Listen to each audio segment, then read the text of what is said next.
بسم الله الرحمن الرحيم الله أكبر الله أكبر الله أكبر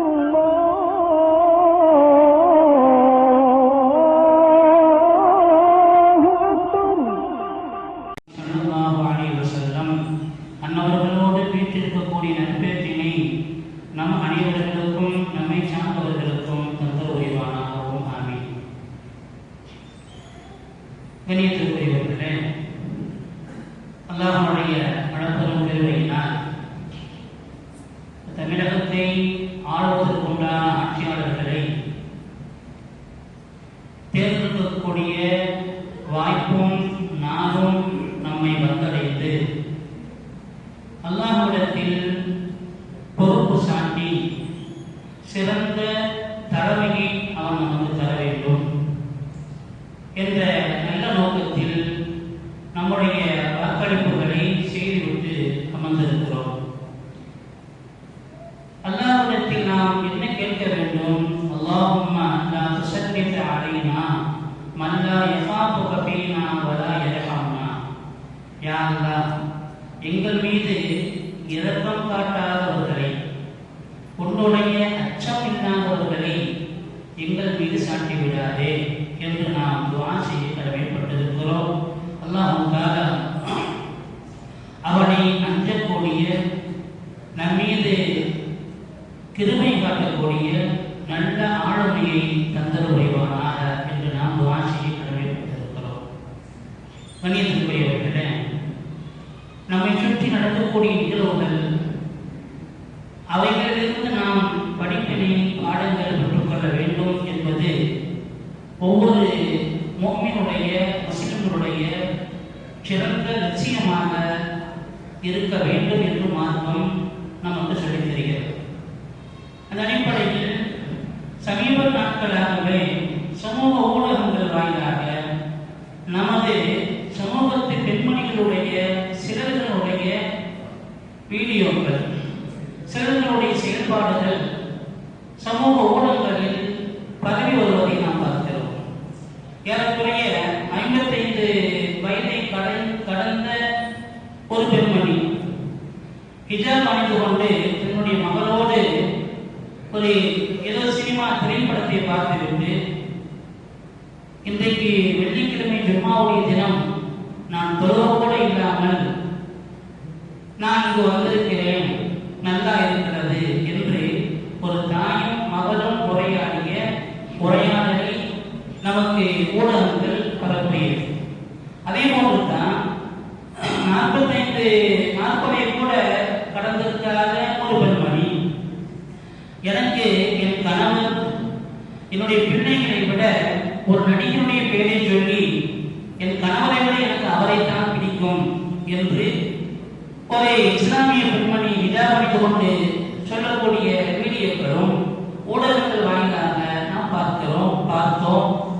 அதற்கு நம்முடைய மனக்குமரல்களை இஸ்லாமிய பெயர்தாங்கிகளாக இவர்கள் இருந்து கொண்டு இப்படியெல்லாம் செய்கிறார்களே, இவர்களுக்கெல்லாம் தாய் தந்தையர்கள் சொல்லிக் கொடுக்கவில்லையா?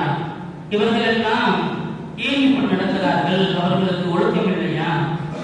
என்றெல்லாம் இந்த பெண்களை வசியபாடிய, அவர்களுடைய செயல்பாடுகளை குறை சொல்லி, அதற்கு அவர்களுக்கு மீது பல்வேறு விஷயங்களை முத்திரையிட்டு, இவர்களெல்லாம் சமூகத்தில் இருக்கக்கூடாதவர்கள், மாற்றத்தை கேவலப்படுத்துகிறார்கள் என்பது போன்ற பல்வேறு வசிய வார்த்தைகள், அதற்கு சொல்லக்கூடிய நிலைகளை ஊடகங்கள் நமக்கு அதை பார்த்து கமெண்ட் செய்தவர்களுடைய கருத்துக்கள் பகிர்ந்தவர்களுடைய நிலைகளை ஊடகங்கள் நமக்கு படப்படுத்தி காட்டுகிறது. நாம் கவனத்தை கூட கடமைப்பட்டிருக்கிறோம். இப்படிப்பட்ட ஒரு தலைமுறை உருவாகி இருக்கிறது. இந்த வயது உள்ள பெண்களை நாம் பார்க்கும் பொழுது ஏறக்குறைய ஒரு 30 ஆண்டு காலங்கள் அல்லது ஒரு 25 ஆண்டு காலங்களுக்கு சமீபமாகத்தான் இந்த நிலைக்கு இன்றைக்கு சகோதரிகள் மாறி இருப்பதை நாம் துல்லியமாகவே பார்க்க முடிகிறது. இப்படிப்பட்ட இந்த நிலைக்கு அவர்கள் மாறியதற்குண்டான காரணம் என்ன என்பதையும், அவர்களை நாம் குறை சொல்வதனால் அது சரியாகி விடுமா என்பதையும், நாம் அவர்களை வசைப்பாடுவது அது மார்க்கம் நமக்கு சொல்லித் தரக்கூடிய செயல்பாடா என்பதையும் நாம் கவனத்தில் கொள்ள கடமைப்பட்டிருக்கிறோம். அதற்கு பெருமானா ஸல்லல்லாஹு அலைஹி வஸல்லம் அவருடைய காலகட்டத்தில் மிஸ்ரில் சற்று பஞ்சம் ஏற்படுகிறது. அந்த பஞ்சத்தினால் அங்கிருந்து மதீனாவுக்கு ஹதரத் உபாத் பின் ஷரஹபீல் என்று சொல்லக்கூடிய ஒரு சஹாபி அங்கிருந்து தன்னுடைய பெரிய தந்தையுடன் மதீனாவுக்கு வருகிறார்.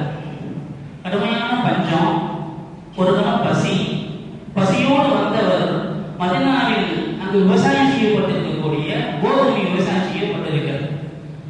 அந்த விவசாயம் செய்யப்பட்டிருந்த நிலத்தில் அவர் இறங்கி கோதுமையுடைய கதிர்களை கையால் எடுத்து அந்த தோலை எல்லாம் உதறிவிட்டு சற்று அதை சாப்பிடுகிறார். கொஞ்சத்தை அள்ளி தன்னுடைய சட்டை பைக்குள் போட்டுக் கொள்கிறார். எதனால் செய்தார்? கடுமையான பசி, பஞ்சம். இப்படி இவர் செய்து கொண்டிருக்கக்கூடிய சூழ்நிலையில் அந்த தோட்டத்துக்காரர், விவசாய நிலத்துக்கு ஒரு சொந்தக்காரர் அவரை பார்த்து அவரை கடுமையாக தண்டிக்கிறார். என்னுடைய விவசாய நிலத்துல பயிர்களை எடுத்து திங்கிற 10வது அள்ளி கொண்டு வச்சிருக்கிறேன் சொல்லி அவரை கண்டித்ததோடு மட்டுமல்லாமல் அவருடைய சட்டையும் கலட்டி வைத்துக் கொண்டார். இப்போ இந்த உபாது ஷரஹபீல் ரலியல்லாஹு அன்ஹு பெருமானார் ஸல்லல்லாஹு அலைஹி வஸல்லம் அவர்கள் வந்து முறையிடுகிறார். யார் சொல்றா, இந்த மாதிரி நான் வந்த நிகழ்வு பசியின் காரணமாக அவருடைய விவசாயத்தில் இறங்கி நான் கொஞ்சம் கோதுமை எடுத்து தின்று விட்டேன். அதற்காக என்னை அவர் தாக்கியதும் அல்லாமல் என்னுடைய ஆடைகளையும் பிடித்து வைத்துக் கொண்டார் என்று அவர்களை வந்து பெருமான் முறையிடுகிறார். பெருமானார் ஸல்லல்லாஹு அலைஹி வஸல்லம் அவர்கள் அந்த நிலத்துக்கார சஹாபியை அழைக்கிறார். அழைத்து கேட்டார்கள், மா அல்லம்தஹு இருக்கான ஜாஹிலன், இரண்டாவது வலா அத்அம்தஹு இருக்கான ஜாஹிலன். ரெண்டு தவறுகளை நீங்கள் செய்திருக்கிறீர்கள்.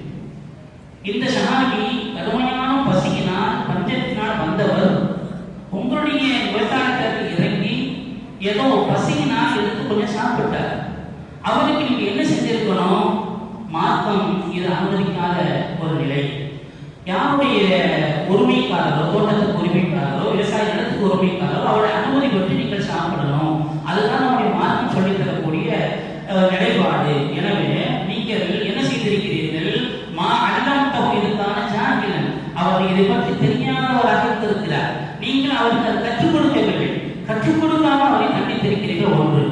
இரண்டாவது, வலா அத்அம் தௌஹீதுக்கான ஜாஹியன், அவர் பசியாக இருக்கக்கூடிய நிலையில் அவருக்கு உணவளிக்கவும் இல்லை. மார்க்கம் உணவளிப்பதை மிக வலியுறுத்தி சொல்கிறது. இந்த இரண்டு குற்றங்களை நீங்கள் செய்திருக்கிறீர்கள். எனவே அவர் மீது தப்பில்லை. பசியினால் வந்து சாப்பிட்டு இருக்கிறார். ஏதோ சில கவல உணவுகளை எடுத்து சாப்பிட்டு விட்டார், சில கோதுமை எடுத்து சாப்பிட்டு விட்டார். அவருக்கு நீங்கள் மார்க்கத்தை கற்றுக் கொடுத்து தவறிவிட்டீர்கள். ஒன்று. பசியோடு பட்டினோடு இருந்தவருக்கு உணவளிக்க தவறிவிட்டீர்கள். இரண்டு. இந்த இரண்டும் நீங்கள் செய்த குற்றம் என்பதனால் அவருக்கு நீங்கள் ஒரு வசப்பு, அதாவது ஏறக்குறைய 650 கிராம் எடை கொண்ட உணவு தானியத்தை நீங்கள் அன்பளிப்பாக கொடுக்க வேண்டும்.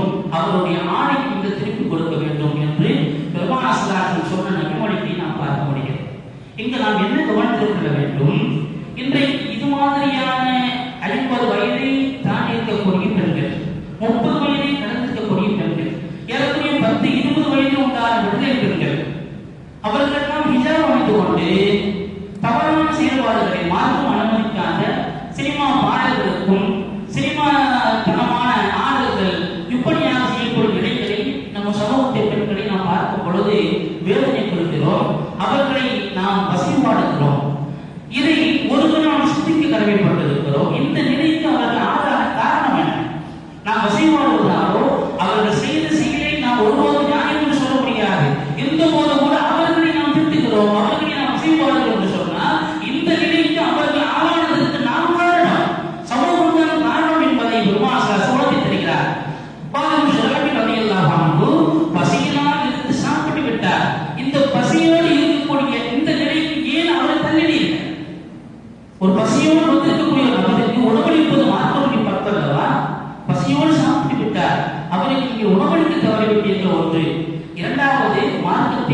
அறியாமல் இப்படி செய்தது அவருக்கு நீங்கள் மார்க்கத்தை கற்றுக் கொடுக்க தவறிவிட்டீர்கள். இந்த இரண்டையும் பெருமாள் செல்லும் அந்த தொடர்புடைய தவறாக நமக்கு சொல்லித் தந்திருப்பதை நாம் எண்ணி பார்க்கிறோம். இந்த நிலைக்கு இந்த சமூகத்து பெண்கள் மாறியிருக்கக்கூடிய காரணம் என்ன?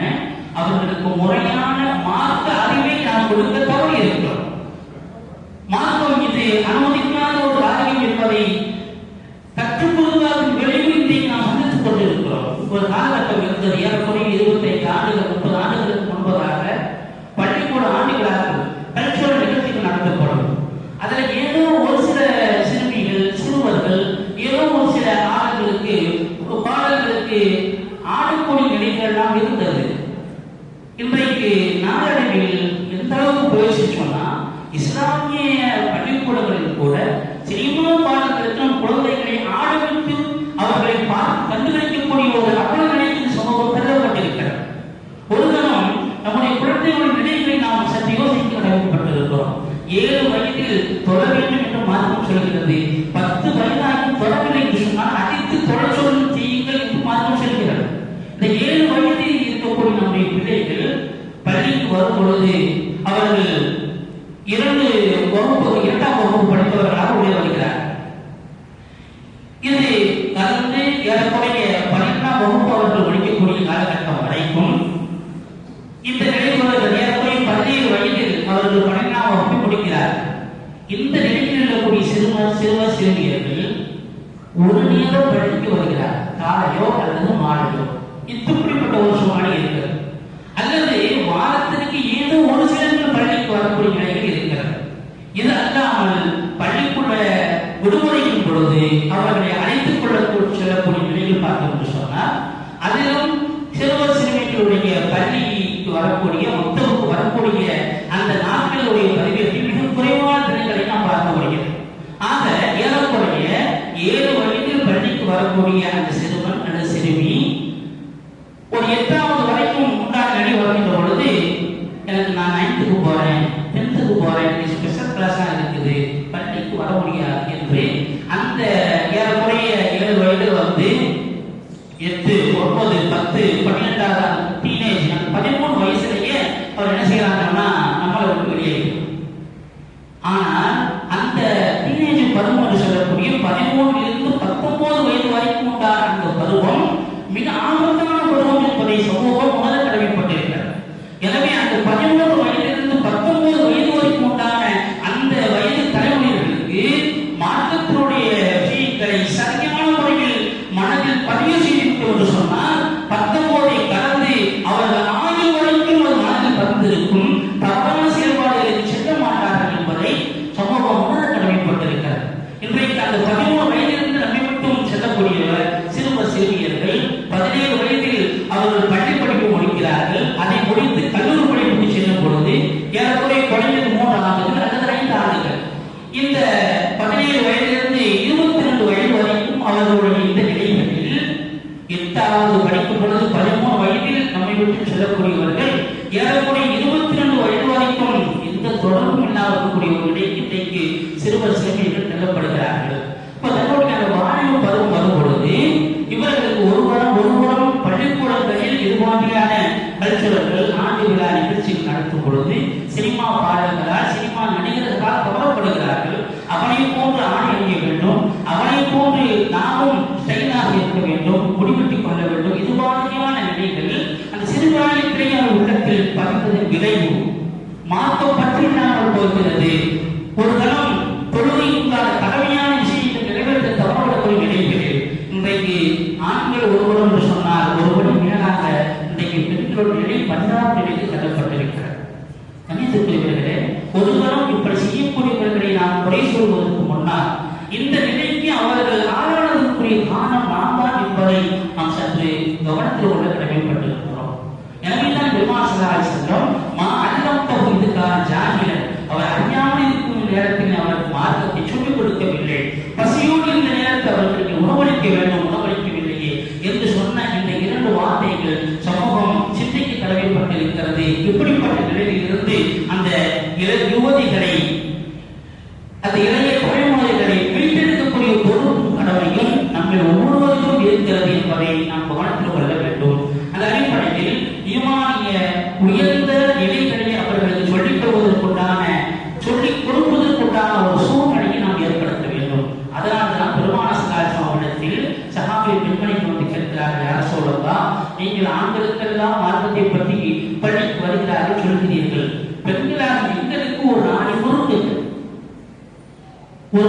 ஒரு நாள் எங்களுக்குன்னு ஒரு நாளை ஒதுக்கி எங்களுக்கும் மார்க்கத்தை பற்றி சந்தேகங்களை பற்றி உண்டான கேள்விகளை கேட்பதற்கும் மார்க்கத்தை கற்றுத்தருவதற்குண்டான ஒரு நாளை ஒதுக்குகிறது பெருமாசராசனத்தில் வேண்டிக் கொண்டதற்கிணங்க வாரத்தில் ஒரு நாள் பெருமாசராசனம் பெண்களுக்கும் மட்டும் மார்க்கம் சம்பந்தமான விஷயங்களை சொல்லிக் கொடுத்தார்கள் என்று நமக்கு சைவமான திறன்கள் எடுத்துரைக்கிறது. அந்த அடிப்படையில் இத்தகைய நிலைக்கு தள்ளப்பட்ட இந்த இளம் தலைமுறையினரை மார்க்கம் சம்பந்தமான விஷயத்தை விழிப்புணர்வு ஏற்படுத்துவதற்குண்டான ஒரு சூழ்நிலைகளை பொறுப்புதாரிகள் நாம் ஏற்படுத்துவதற்கு கடமைப்பட்டிருக்கிறோம். எனவே வாரத்தில் ஒரு நாளாவது அந்த பெண்களுக்கு உண்டான ஒரு பயான் நிகழ்ச்சியை நாம் ஏற்படுத்த வேண்டும். அவர்கள் எந்த நிலைக்கு இன்றைக்கு சமூகம் சென்று கொண்டிருக்கிறது, இப்படிப்பட்ட நிலைகளில் ஈமானிய உணர்வை அவர்களுக்கு சொல்லிக் கொடுக்கவும் நாம் கடமைப்பட்டிருக்கிறோம். எனவேதான் பெருமானார் ஸல்லல்லாஹு அலைஹி வஸல்லம் இத்தகைய நிலைகளை நாம் கையாளும் பொழுது அந்த உயர்ந்த ஒரு சமூகமாக அவர்கள் உருவாக்கி இருக்க முடியும் என்பதை கற்றுத் தருவதை நாம் கவனத்தில் கொள்ள வேண்டும். பெருமானார் ஸல்லல்லாஹு அலைஹி வஸல்லம் அவர்கள் அவர்களுடைய மூத்த மகள் ஸைனப் ரலியல்லாஹு அன்ஹா இவர்களை தன்னுடைய மனைவி ஹதீஜா ரலியல்லாஹு அன்ஹா அவர்களுடைய உடன்பிறந்த சகோதரி சாரா பின்த் ஹுவைலித் அவர்களுடைய மகனான அபுல் ஆஸ் அவர்களுக்கு தன்னுடைய மூத்த மகனான ஸைனப் ரலியல்லாஹு அவர்களை திருமணம் நடத்தி வைக்கிறார்கள்.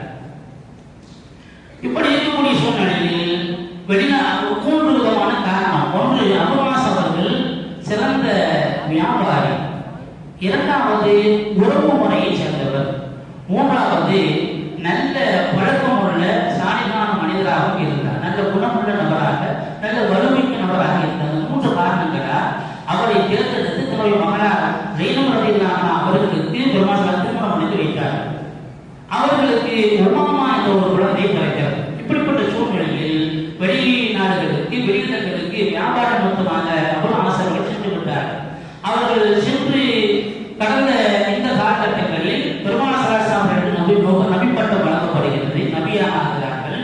அவர்களை ஈமான் கொண்டவர்கள் இருக்கக்கூடிய சூழ்நிலையில் இவர்கள் சில ஆண்டுகள் கழித்து உன்னுடைய வீட்டுக்கு வரும் பொழுது தன்னுடைய மாமனார் நபியாக இருக்கிறார் என்ற ஒரு நிலையில் கேள்விப்பட்டு தன்னுடைய மனைவி அதாவது ஸைனப் ரலியல்லாஹு அன்ஹா அவர்களும் பெருமானார் ஸல்லல்லாஹு அலைஹி வஸல்லம் அவர்கள் ஈமான் கொண்டிருக்கிறார்கள் என்ற செய்தியை கேள்விப்பட்டு வந்து இருவரும் உரையாடி வரக்கூடிய சூழ்நிலையில் ஸைனப் ரலியல்லாஹு அன்ஹா தன்னுடைய கணவனுக்கு சொன்னார்கள், என்னுடைய தந்தை அவர்கள் நபியாக இருக்கிறார்கள், சிறந்த குணங்களை சிறந்த செயல்பாடுகளை சொல்லித் தருகிறார்கள் என்றெல்லாம் சொல்லும் பொழுது அபுல் ஆஸ் அவர்கள் சொன்னார்கள், ஒரு பெண்மனுடைய பேச்சை கேட்டு நான் மதம் மாறிவிட்டேன் என்று இந்த உறவுகளை அறிவித்தை குறை சொல்லிவிடக் கூடாது. எனவே நீ உன்னுடைய மார்க்கத்தில் இரு, நான் என்னுடைய மதத்தில் இருக்கிறேன் என்றெல்லாம் கணவன் மனைவியாக இருக்கக்கூடிய காலகட்டம்.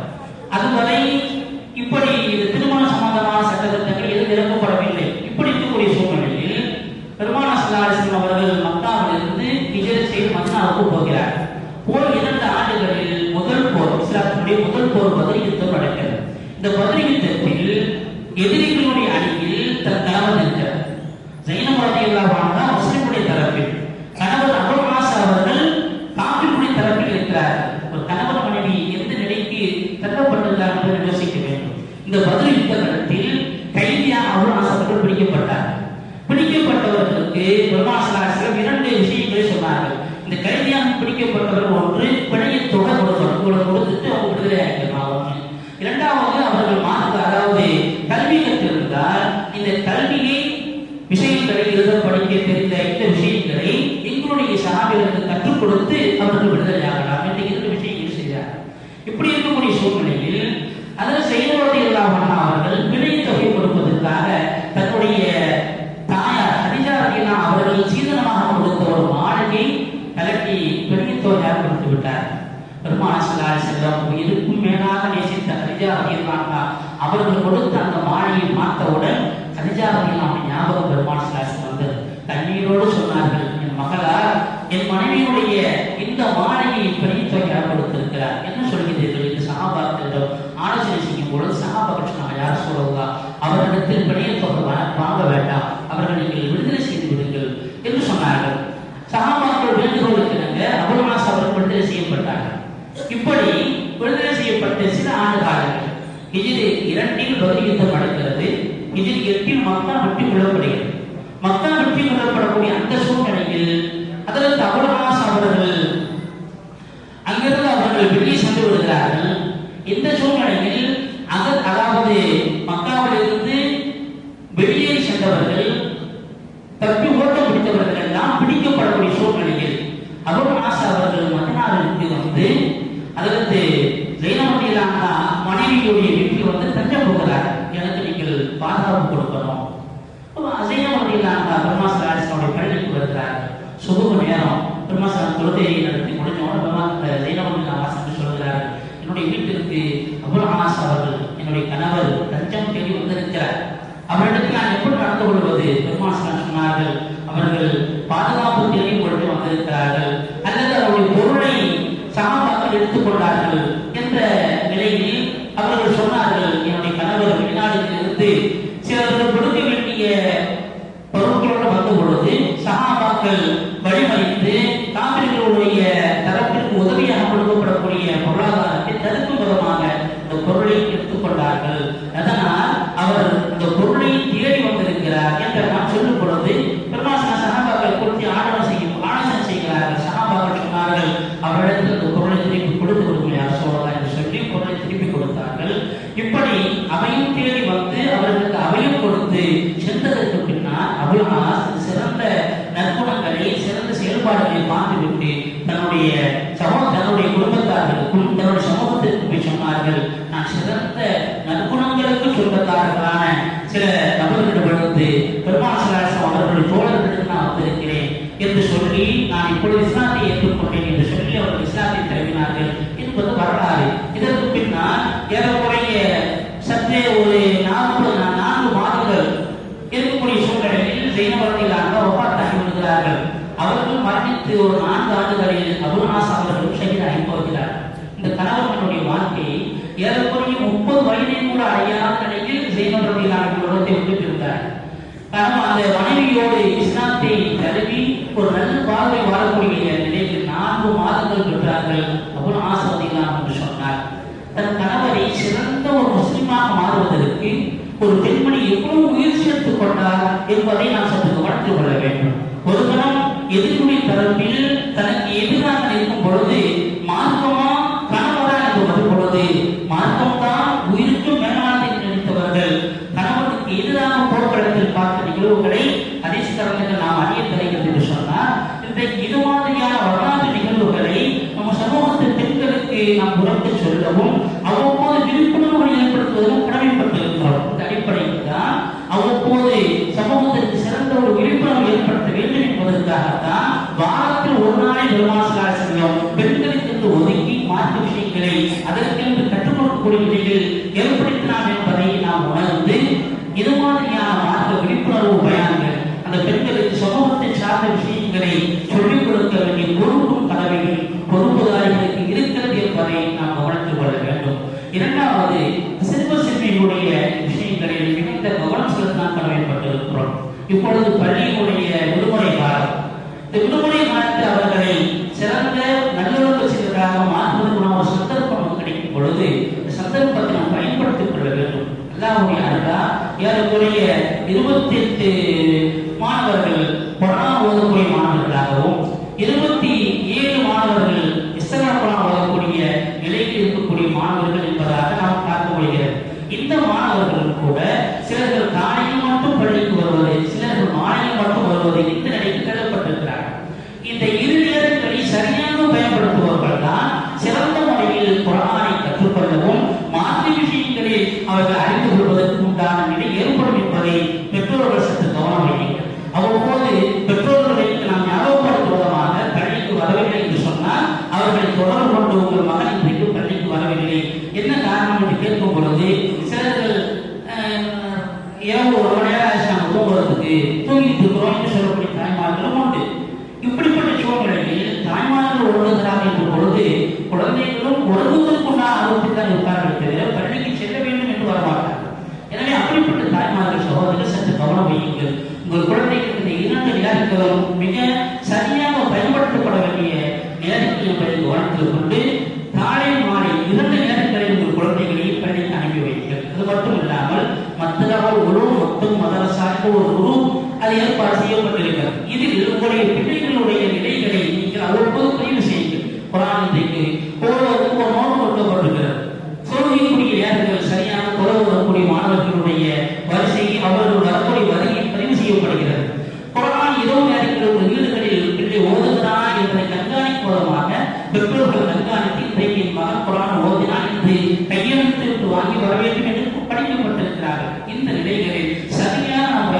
என்று சொன்னார். அல்லாஹ்வுடைய அருளால் மிகச்சிறந்த ஒரு தலைமுறைகளை வருங்காலத்தில் நாம் பார்க்க முடியும். இன்றைக்கு சின்னம் சார்கள் மிக சீர்கிட்டு போகக்கூடிய நிலைக்கு தள்ளப்பட்டிருக்கிறார்கள். எங்கு பார்த்தாலும் சினிமாவுடைய நிலைகள், சினிமாவுடைய நடிகர்களை பின்பற்றுவது, இது ஒருவரும் சிறுவர் சிறுமிகளையும் தாண்டி ஆண்களை விட சற்று விடலை பெண்களிடத்தில் இந்த மோகம் அதிகரித்திருக்கிறது என்பதை நாம் அவ்வப்போது ஊடகங்கள் வாயிலாக நாம் பார்க்கிறோம். சமீபத்தில் கூட கலைஞருடைய சார்ந்த ஒரு சகோதரியுடைய விஷயங்களில் சமூகம் கொந்தளித்து சொன்ன நிலைகளை நாம் பார்க்கிறோம். இந்த நிலைகளை எல்லாம் அகலம் பண்ணுவதற்குண்டான பொறுப்பும் கடமையும் நம்மளுடைய பொறுப்புதாரர்களுக்கு இருக்கிறது. எனவே பெண்களுக்கு விழிப்புணர்வு ஏற்படுத்தக்கூடிய ஒரு நிகழ்வுகளை வாரத்தில் ஒரு நாளை அவர்களுக்கு ஒதுக்கி மார்க்க விஷயங்களை கற்றுக் கொடுப்பதற்குண்டான நிலையை உருவாக்க வேண்டும். சிறுவர் சிறுமிகளுக்குண்டான இந்த தாரை மாநில மொத்த மதரசாக்களை சரியாக பெற்றோர்கள் பொறுப்புதாரர்கள் பயன்படுத்திக் கொள்ள வேண்டும். அது மாதிரி ஒரு சிறந்த பெண்கள் மதரசா நம்முடைய ஊருக்கு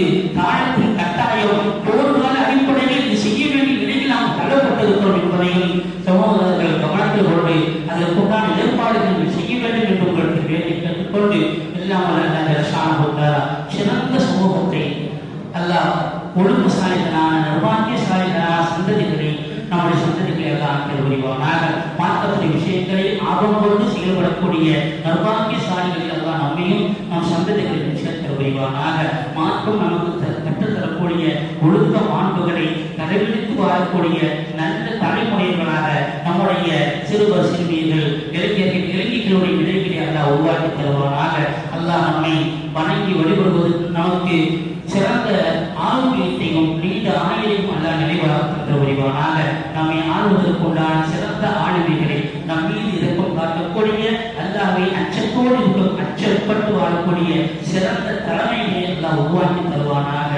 ஆமீன். بحرمة نبينا محمد صلى الله عليه وسلم بحرمة أنبياء الله الكرام وأولياء الله الكرام وبحرمة عباد الله الصالحين وآخر دعوانا الحمد لله رب العالمين. سنة الله وبركاته.